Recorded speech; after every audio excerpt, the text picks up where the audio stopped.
Good evening. Thank you for tuning in to Mirror Now. I'm Aarti Subramaniam. Before we begin with all our latest updates, let's go across to the Health Ministry, where we're going to bring you the latest on India's fight against COVID.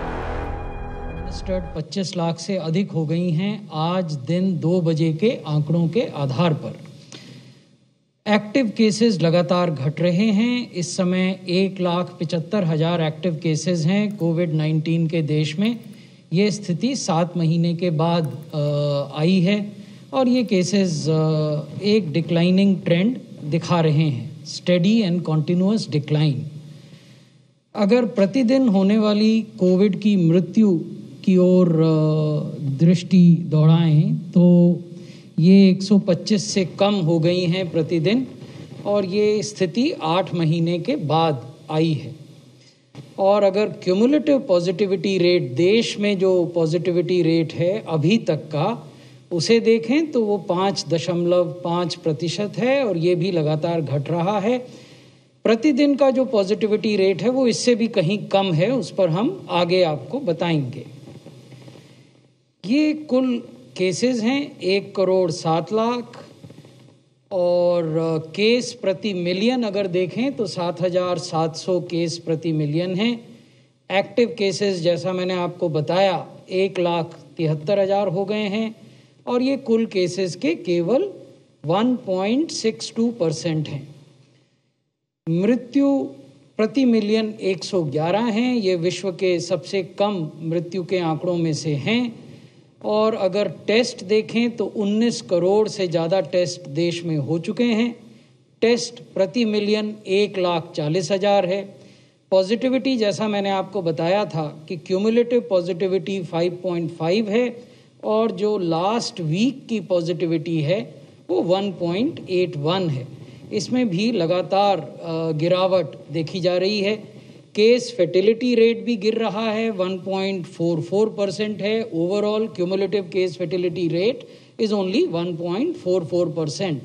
However, if we look at last week's case fatality rate, then it is even lower. It's 1.07. 2 राज्य अभी भी ऐसे हैं जहां 40,000 या इससे ज़्यादा cases हैं। ये हैं केरल, जहां 72,000 से ज़्यादा एक्टिव केसेस हैं, और महाराष्ट्र जहां 44,000 से ज़्यादा एक्टिव केसेस हैं। जैसा हम आपको बार बार बताते हैं, एक्टिव केसेस का अर्थ है कि ये लोग या तो अस्पतालों में हैं या होम आइसोलेशन में हैं और मेडिकल केयर के अंतर्गत हैं। अगर आप हर दिन आने वाले नए केसेस के ग्राफ को देखें, हमने आपको 7-डे मूविंग एवरेज दिखाया है इस ग्राफ में, तो आप ये पाएंगे कि ये लगातार गिर रहा है। जो इसका हाईएस्ट पॉइंट था, जो पीक था डेली न्यू केसेस का, वो हमने मिडिल सितंबर में देखा, when daily new cases had touched a high of 95,000 and now they have continuously declined. पिछले 24 घंटे में 11,666 नए केस हुए हैं। अगर हम प्रतिदिन होने वाली मृत्यु का ग्राफ देखें तो ये 130 8 महीने के बाद उससे भी कम हो गई हैं। 123 मृत्यु पिछले 24 घंटे में दर्ज की गई देश में कोविड से।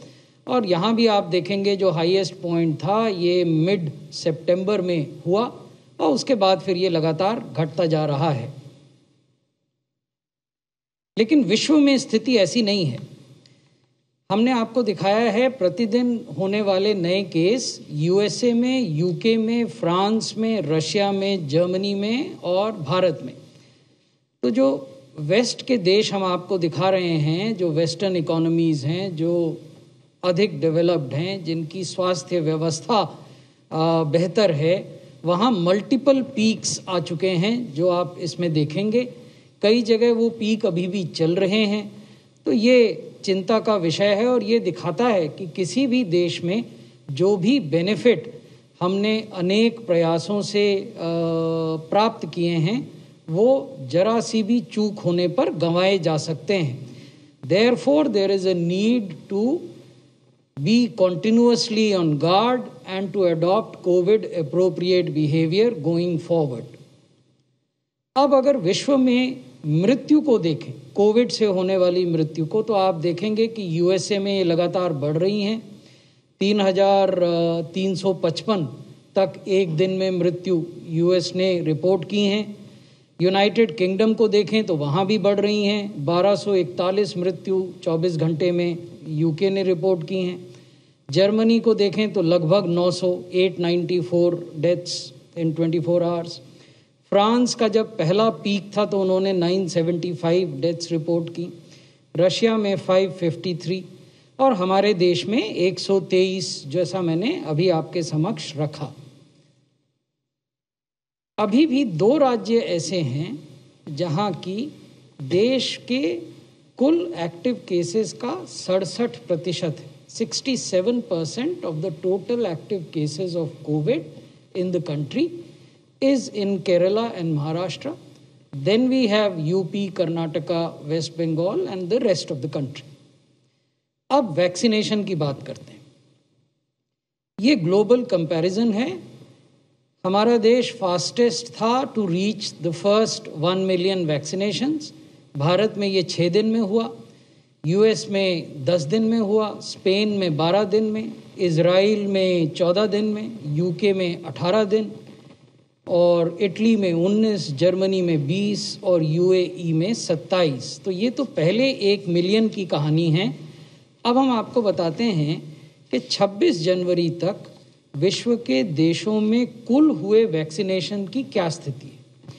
ये 26 जनवरी के आंकड़े इसलिए क्योंकि ये हमारी वेबसाइट से नहीं है, ये अवर वर्ल्ड इन डाटा एक एस्टैब्लिश्ड वेबसाइट है जो सभी देशों के आंकड़ों को प्रस्तुत करती है। ये वहाँ से लिए गए हैं। अपने देश के लेटेस्ट आंकड़े मैं आगे आपको बताऊंगा। यहाँ जो महत्वपूर्ण बात है वो ये है कि इस ग्राफ में जो देश दिखाए गए हैं उन्होंने दिसंबर के पहले सप्ताह में वैक्सीनेशन शुरू कर दिया था। That means that most of the countries here are showing their progress of 50+ days.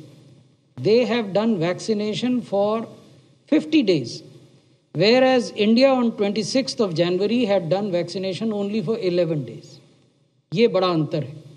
हम जिन आंकड़ों की तुलना कर रहे हैं वो 50 दिनों के आंकड़े हैं कुछ देशों के मामलों में, और भारत के मामले में 11 दिन के आंकड़े हैं। तो अगर इन आंकड़ों को देखें तो हम 5वें नंबर पर हैं। 26 जनवरी को थे 5वें नंबर पर। 2.03 मिलियन हमने वैक्सीनेशन 26 जनवरी तक किए थे। अन्य देशों के मुकाबले में यूएस नंबर 1 पर थे उस समय, United Kingdom number 2, Israel number 3, United Arab Emirates number 4 और उसके बाद Bharat, Germany, Italy, Turkey. Okay, that was Spain, the health ministry.